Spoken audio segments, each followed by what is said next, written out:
1910. Durante este periodo, el movimiento obrero en Melilla se caracteriza por una ausencia de organizaciones sindicales y una ausencia de líderes políticos. Hay manifestaciones de lucha obrera, pero que no responden, no tienen un carácter organizado.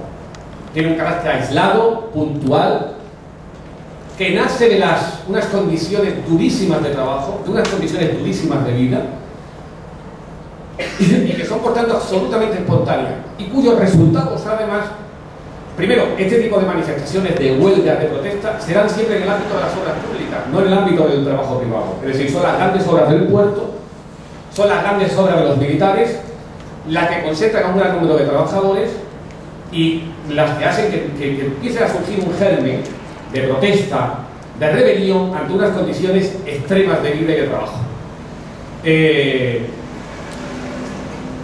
En este periodo podemos distinguir, son conocidas, en 1902, por ejemplo, se escuchan las primeras protestas de los obreros en Melilla, que denuncian cómo los presidiarios que había en la ciudad, porque Melilla fue presidio y hasta en 1902 todavía había presidiarios aquí, y militares rebajados, le quitaron el trabajo a los obreros.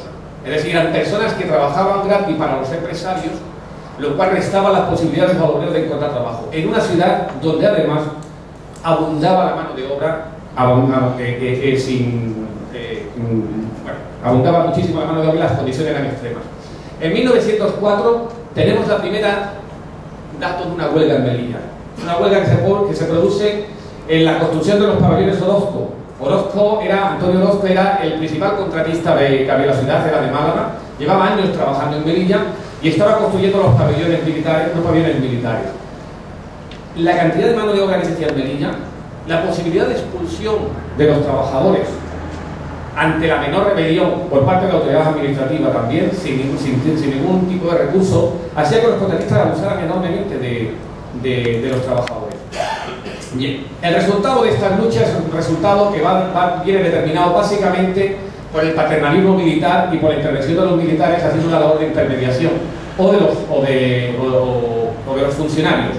Fue el caso de la huelga que en 1908 se produce en Chacarina. Los trabajadores del puerto se ponen en huelga y las reivindicaciones de los mismos se traducen en algunas conquistas sociales, pero es producto de la sensibilidad de un personaje curioso, muy conocido de todos, que es Manuel Becerra, que después sería ministro en la República Española y que en ese momento era director del puerto de Melilla. Bien, el segundo periodo, que es el periodo que va desde 1910 a 1920, es el periodo donde aparecen las organizaciones de clase. Es donde aparecen los líderes políticos y donde aparecen los líderes sindicales. Y además líderes políticos y sindicales que van a permanecer o que van a seguir trabajando en las dos siguientes décadas. La primera organización, en 1912, disculpar, no tengo hoy de memoria, en 1912 se intenta crear la primera agrupación gremial en Melilla, la primera asociación gremial, la primera asociación de trabajadores, que es denegada.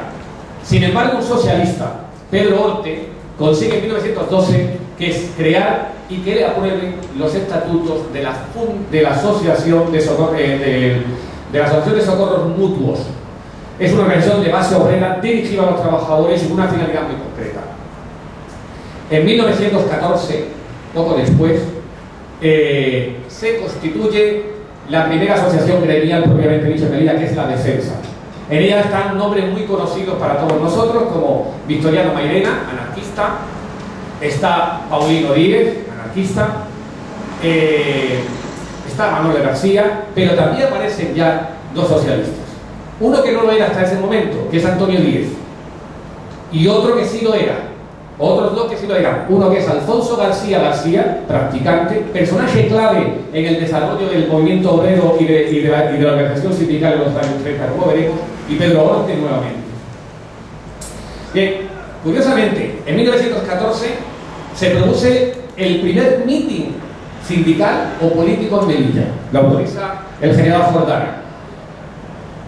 Cierto es que hay una cierta complicidad entre el movimiento obrero, una cierta instrumentalización del movimiento obrero por parte de las autoridades militares.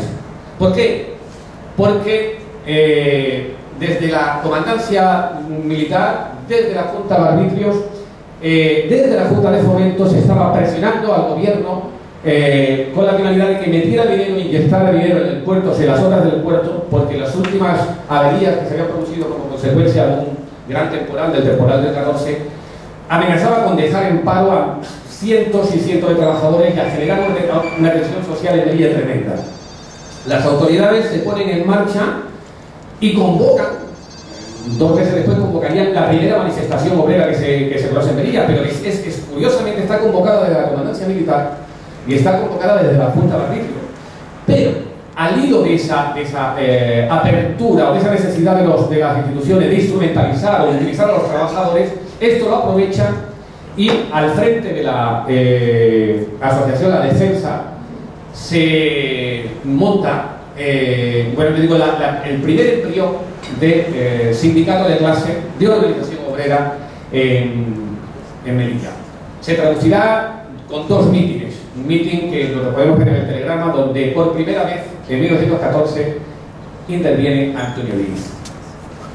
En la mesa está sentado Pedro Ortega, dos socialistas que vamos a ver muy repetidos en esta exposición que os voy a hacer a continuación. Bien, en el año 17 y en el año 18, estas organizaciones que hasta 1914 tenían esa complicidad con la organización militar, se empieza a tomar tintes políticos, a tener reivindicaciones ya no exclusivamente del problema de las subsistencias en Melilla, ya no solamente con el problema de las necesidades, de los alquileres, de la falta de vivienda, no, empiezan a haber reivindicaciones de clase, empiezan a haber